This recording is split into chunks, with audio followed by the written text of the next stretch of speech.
چاندنی رات تھی تو چاند بھی حیران ہو رہا ہوگا یہ کیا ہو رہا ہے، یہ کیا ہو رہا ہے، یہ کیا ہو رہا ہے، اور وہ تنہا جان آسمان کو دیکھتی ہوگی، یا اللہ یہ میرے ساتھ کیا ہوگی۔ وہ رات کیسی، پہلی رات کیسی گزری ہوگی حضرت ہاجرہ کو۔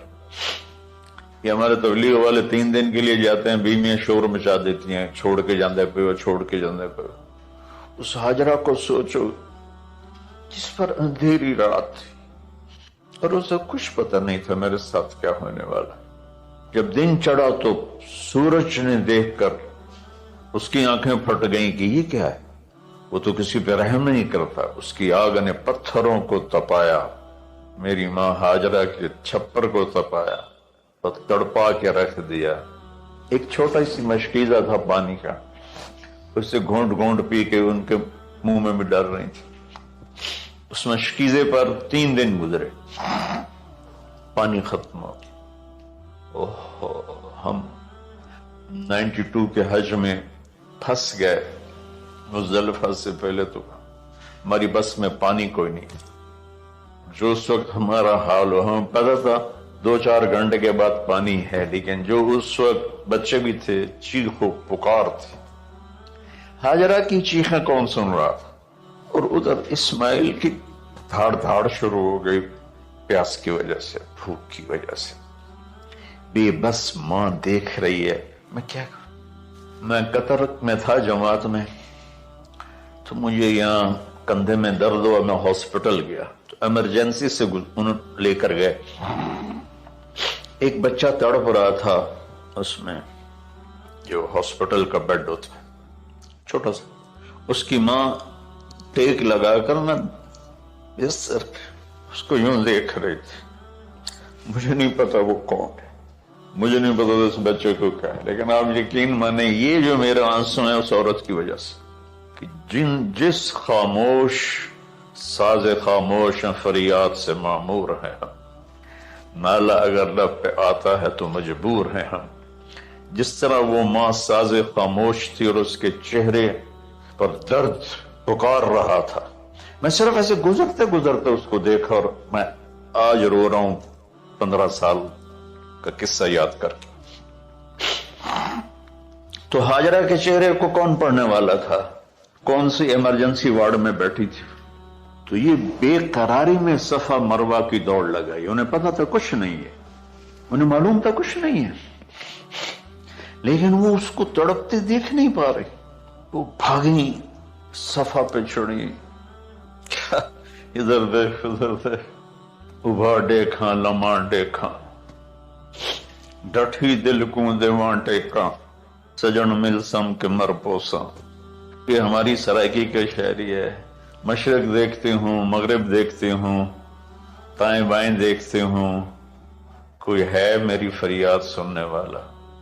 یہ حالت تھی اس وقت ام اسماعیل کی۔ نیچے اتری، جہاں وہ ٹیوب لائٹس آتی ہیں وہاں وہ نیچے ہو گئے اور بچہ غائب ہو گیا، تو دوڑ لگاتے۔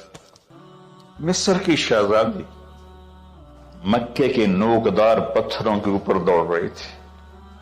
جب بچہ نظر آیا پھر آہستہ ہو گئی، پھر مروہ پہ چڑھی، پھر صفا پہ چڑھی، پھر مروہ پہ چڑھی، پھر صفا۔ مجھے لگتا ہے صفا مروہ بھی رو رہے ہوں گے اس، اور مکے کے پہاڑ بھی رو رہے ہوں گے، سورج بھی اس وقت رو رہا ہوگا۔ آخر وہ مروہ پہ تھک کے گر گئی۔ یہ نہیں کہ انہیں 7 چکر لگانے تھے، 7ویں چکر کے بعد ان کی ہمت جواب دے گئی، وہ گر گئیں، اور ان کا جینا چاہا کہ میں بچے کو اپنے سامنے مرتا دیکھوں، اس لیے وہیں گر گئیں کہ میں اتنے مر جاؤں وہ اتنے مر جاؤں۔ پھر ایسے حسرت بھری نظروں سے یوں دیکھا، مر گیا کہ نہیں، تو وہاں ایک آدمی کھڑا تھا۔ پھر مردہ جسم میں پھر جان آ گئی، پھر انہوں نے اپنے آپ کو اٹھایا اور دوڑ لگائی۔ پہنچی تو آدمی غائب تھا اور پیڑیوں سے پانی نکل رہا تھا۔ اتنے چکر کیوں لگوائے، پہلے ہی نکال دیتے۔ عاشق ہوں میں عشق کماں میں، دل رکھیں وانگ پہاڑاں ہو، سہ صدیاں ہزار الاں میں، کر جانے باغ بہاراں ہو، منصور جے چک سولی دیتے جڑے واقف کل اسراراں ہو سجدیاں سر چائیں نہ باہو توڑے کافر کہیں ہزاراں ہو عاشق سوئی حقیقی جڑا قتل معشوق دے مننے سر نو جوڑے تے مکھ نہ موڑے ہمیں 100 تلواراں کھنے سچا عشق حسین علی دباہو سر دتے تے راز نہ بن. کوئی ابراہیم کا گلہ نہیں شکوہ نہیں. یہ 7 چکر اور تڑپ اور درد، اس کے بعد پانی کیوں نکالا؟ پہلے کیوں نہیں نکالا؟ کہ عشق کا راستہ یہ ہے. میرے گھر کے راستے میں کوئی کہکشاں نہیں ہے. راستہ عشق اشقا سے. اشقا کہتے ہیں آکاش بیل جو درخت کو چمڑ جاتی پیلی، تو وہ درخت اس کا ایسا عاشق ہوتا ہے سب کچھ اس کو کھلا کے خود خوش ہو کے جل کے بالن بن جاتا ہے. اس سے اشقا ہے کہ عشق ایسی چیز ہے. عشق تے آتش دوہیں برابر اتے عشق دا پاؤ تکھیڑا. آتش ساڑے کخت کا نیرا عشق ساڑے دل جیڑا. غلام فرید صاحب کی شاعری سنا رہا ہوں کہ عشق میں بھی آگے اور لکڑی میں بھی آگ. لکڑی کی آگ تو خاشاک کو جلاتی ہے اور عشق کی آگ دل کو جلا کے برباد کر دیتی. یہ دنیا میرے بھائی بہنوں امتحان کی جگہ ہے. ہم اسے جنت بنانا چاہتے ہیں. ہم یہاں اپنی مرضیاں پوری کرنا چاہتے ہیں. اللہ کی قسم، اللہ کی قسم، اللہ کی قسم، جس نے اپنی مرضی پہ چلنا شروع کیا وہ تباہ ہو گیا. جو اللہ رسول کی غلامی کے دائرے میں آیا وہ کامیاب ہو گیا. دیکھا تو پانی ابل رہا ہے، ابل رہا ہے، ابل رہا ہے، فوارے مار رہا ہے. تو اس وقت عبرانی لینگویج تھی تو ان کا زمزم زمزم، ٹھہر جا ٹھہر جا ٹھہر جا. وہ نیچے زور میں، اللہ کو بھی یہی منظور تھا، وہ نیچے زور. میرے نبی نے فرمایا اگر میری ماں زمزم نہ کہتی تو پورے عرب کو یہ پانی سیراب کر دیتا. اور آپ حیران ہوں گے آج کل تو بہت زیادہ ایڈوانس ہے سائنس. تو سعودی گورنمنٹ نے کہ یہ اس کا سورس کیا ہے، یہ پانی کہاں سے آ رہا ہے. طائف تک ساری زمین کو کھنگالا، کوئی اس کا پیچھے سے لنک نہیں ہے. ان چشمہ ہوتا ہے نا تو پیچھے لنک ہوتا ہے، اسے پانی نکل ہوتا ہے پیچھے سے لنک ہوتا ہے. زمزم کا کوئی لنک نہیں. جو ہی موٹر چلاتے ہیں تو 8-9 جھرنے ہیں سوراخ، وہاں سے پانی ابل ابل کے آنا شروع ہو جاتا. اور جو ہی موٹر بند کرتے تو وہ جھرنوں کا پانی بند ہو جاتا. اس میں نہ مچھر ہے نہ اس میں کوئی کیڑا ہے نہ کوئی مکوڑا ہے، پاک صاف پانی. زمزم زمزم. جتنا اونچا بنانا ہو بلڈنگ اتنی گہری بنیاد. اس ماں بیٹے سے محمد مصطفیٰ نے آنا ہے تو پھر بنیاد تو گہری ہوگی نا. تو چونکہ محمد مصطفیٰ صلی اللہ علیہ وسلم کو اس بچے اور اس ماں سے اللہ نے وجود دینا، پیچھے ابراہیم والد دینا. ابراہیم علیہ السلام کی نسل میں 4000 انبیاء آئے.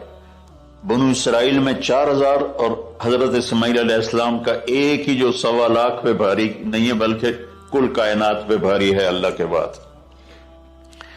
تو اس لیے پسائی ہوئی یہ جو آتے ہیں اپنی باڈیز اپنی کتنی پسائی کرتے ہیں، وزن اٹھاؤ توڑو، وہ کیا کیا اپنے آپ کو مشقت میں ڈالتے ہیں تب جا کے وزن وہ نکھر کے آتے ہیں. یہاں کوئی آبادی نہیں تھی. یمن سے لوگ جاتے تھے شام تجارت کے لیے. تو قبیلہ جرہم کا گزر تھا، پانی نہیں تھا تو وہ پانی کی تلاش میں تھے. انہوں نے پرندے دیکھے، کہنے کہ پرندے تو پانی پر آتے ہیں. انہوں نے 2 آدمی بھیجے. آگے دیکھا ایک خاتون ایک بچہ اور کنواں تو نہیں تھا، پانی چشمہ. تو وہ سارے آئے اور کہا کہ بہن ہم یہاں ٹھہر جائیں. کہ اب ٹھہرو لیکن پانی میرا. انہوں نے کہا ٹھیک ہے پانی آپ کا. تو 1 سال کے بعد اجازت ملی، جاؤ مل کے آؤ. مل کے آئے. جس گھاٹی سے ابراہیم کو جدا کیا تھا اس پر کتنی دفعہ حضرت ہاجرہ کی نظر پڑتی ہوگی.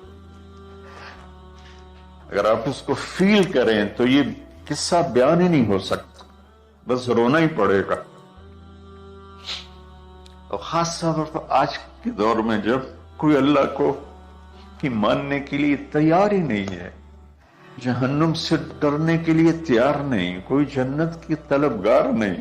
1 سال کے بعد اونٹنی کا سر نظر آیا تو دل اچھل کے آسمان کو جا لگا کہ میری آنکھوں کی ٹھنڈک آ گئی، میرے سر کا سایہ آ گیا، میرے بیٹے کی چھاؤں آیا۔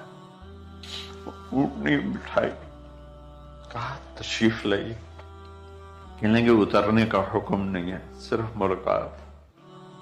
نہ آتے صبر آیا ہوا تھا، صبر توڑ کے پھر جا رہے ہیں تو اف نہیں کی، آہ نہ کر لبوں کو سی، زخم پہ زخم کھا کے جی، اپنے جگر کا لہو پی، آہ نہ کر لبوں کو سی، عشق ہے دل لگی نہیں، سینے پہ تیر کھائے جا، آگے قدم بڑھائے جا، یعنی زبان حال سے کہہ دے اس کے ہاں ستائے جا۔ کوئی شکوہ گلا نہیں ہے، یہ کیا ملنا ہے، نہ آتے وہیں بیٹھے رہتے۔ کہنے لگے اچھا بچہ گود میں دے دوں، سینے سے لگا، پیار کی، بہتے آنسو بچے کے رخسار پہ گرے، بچوں کو پتہ نہیں کون ہے۔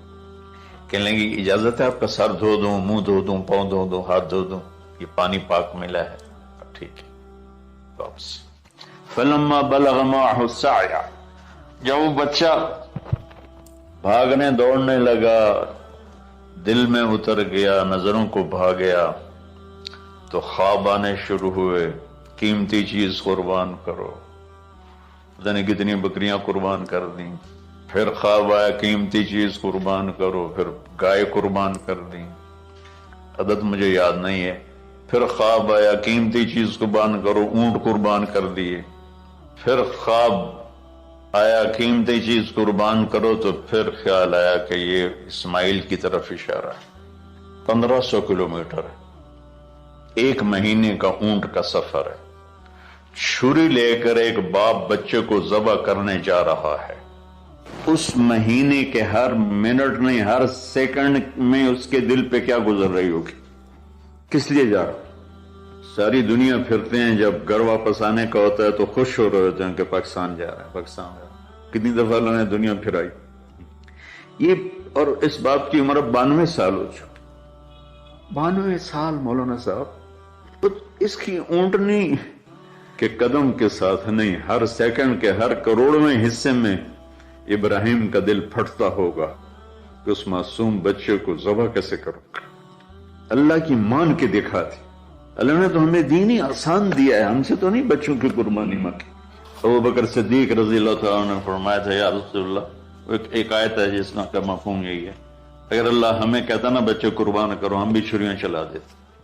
تو میں اس تصور میں جب ڈوبتا ہوں میں رونا شروع کر دیتا۔ عاصم کا بازو ٹوٹا، 6 سال کا تھا، اس کو جوڑ رہے تھے تو اس کی چیخیں نکل رہی تھی، میں باہر نکل گیا، مجھ سے چیخیں سنی نہیں گئی، لیکن اس کا علاج کرنے کے لیے کر رہے تھے۔ اور یہ 92 سال کی ہستی بڑھاپے میں 1 مہینے کی اذیت برداشت کرتے ہوئے جا رہے ہیں کہ بیٹا ذبح کرنا ہے، بیٹا ذبح کرنا ہے، بیٹا ذبح کرنا ہے۔ تو وہاں پہنچے تو اب اسماعیل نے جانا ہے کہ یہ ہیں میرے ابا، وہ کیسے لپٹے ہوں گے، کیسے چوما ہوگا، کیسے پیار کیا ہوگا، یا بیوی کا آپس میں۔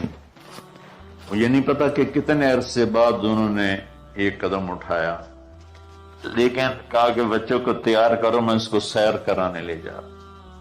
بڑی خوش ہوئی، ماں بھی بچہ بھی اچھل رہا ہے، اور لے کے پہنچے جمرہ کبریٰ پر، جو شیطان کو 3 جگہ مارتے ہیں، تو آخری جگہ وہاں اس وقت ایک تنگ سی جگہ تھی پہاڑوں میں گھری ہوئی، وہاں پہنچے تو کہتے ہیں یا بنیا انی، کوئی شک شبہ والی بات نہیں ہے، ارا فی المنام انی اذبحک، میں نے تمہیں ذبح کرنا ہی ہے، انی میں نے تمہیں ذبح کرنا ہے، فانظر ماذا ترى، تیری رائے کیا ہے؟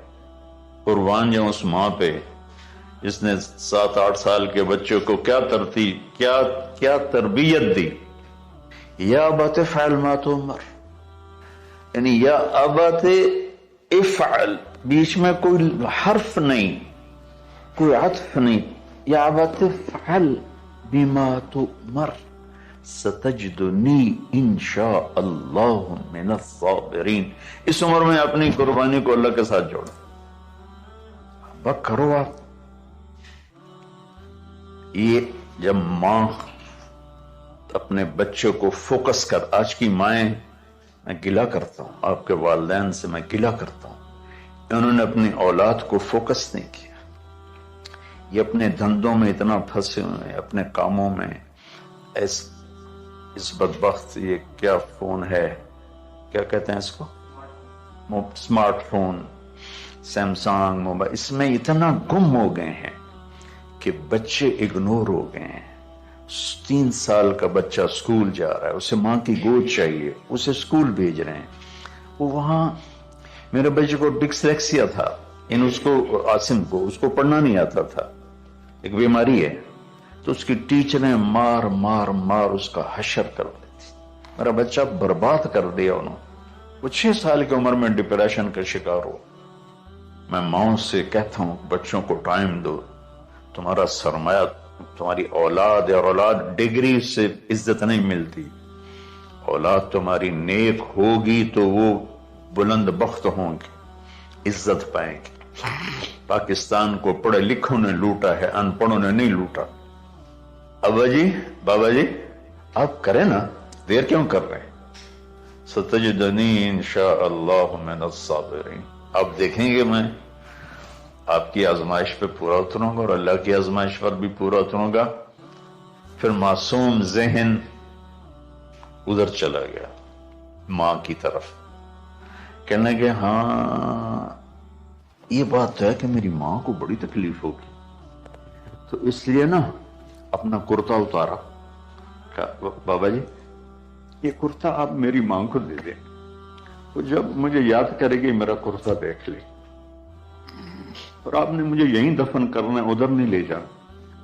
اور آپ بھی احتیاط کریں، مجھے الٹا الٹائیں، طلّہ للجبین، میرا سر زمین پہ لگائیں، گردن نہیں، تاکہ آپ کو تکلیف نہ ہو مجھے دیکھ. میں تو مرغی ذبح ہو رہی ہوں نا تو اس کو تڑپتے نہیں دیکھ سکتا. قربانی کے لیے مفتی صاحبان کہتے ہیں کہ اوپر کھڑا ہونا چاہیے، خود کرے یا اوپر کھڑا، میں نہیں کھڑا ہو سکتا. جانور جب تڑپتا ہے مجھے کچھ ہونے لگتا، میں بچوں کو بھیجتا ہوں جاؤ قربانی پہ کھڑے. جیسے ابراہیم علیہ السلام کا تصور کر کے میری چیخیں نکل کہ انہوں نے جب ان کی کمر پہ گوڈا رکھا ہوگا یوں کر کے، ہاتھ باندھے، پاؤں باندھے، اور سر کے بال یوں اٹھا کے یہاں لائے ہوں گے سر کو، اور چھری یہاں رکھی ہوگی، تو کیا کیفیت؟ تو یوں آسمان کو دیکھ کر کہ یا اللہ کیا تم مجھ سے ناراض ہو گیا کہ میرے دل میں اسماعیل زیادہ اتر گیا ہے؟ یا اللہ ایسا کبھی نہیں. یا اللہ یا میرا کوئی امتحان تو لے رہا ہے، یا اللہ تیرے پر سب کچھ قربان ہے. اور یوں چلائی، اور اللہ تعالیٰ نے، چھری کی کیا حیثیت ہے، اس نے چلنے سے انکار کر دیا، پھر چلائی. بازی کتابوں میں ہے تو صحیح، لیکن روایت کی کتنی حیثیت ہے وہ تو مجھے نہیں پتا، لیکن چونکہ یہ ایک تاریخی چیز ہے کہی جا سکتی ہے. کہتے ہیں پھر گئے اور چھری کو تیز کیا پتھر پر، تیز کر کے جب آئن اور بال پکڑے. آسمان کے فرشتے 2 دفعہ روئے ہیں انسانی تاریخ، آسمان کے فرشتے 2 دفعہ روئے ہیں انسانی تاریخ. ایک جب ابراہیم علیہ السلام نے ان کی کمر پہ اپنا گھٹنا رکھا کہ سر کے بال پکڑ اور چھری پکڑ کے یہ کہا یا اللہ تم مجھ سے ناراض ہو، تو آسمان کے فرشتوں کی چیخیں نکل. اور ایک جب اللہ کے نبی کو طائف میں پتھر پڑے کہ اللہم انی اشکو الیک ضعف قوتی، تو آسمان کے فرشتوں کی چیخیں نکل. جب ہمارے نبی کو طائف والوں نے مارا اس پر، یہ 2 دفعہ آسمان کے سب فرشتے روئے. تو پھر اللہ نے کہا بس، نادیناہ ان یا ابراہیم قد صدقت الرؤیا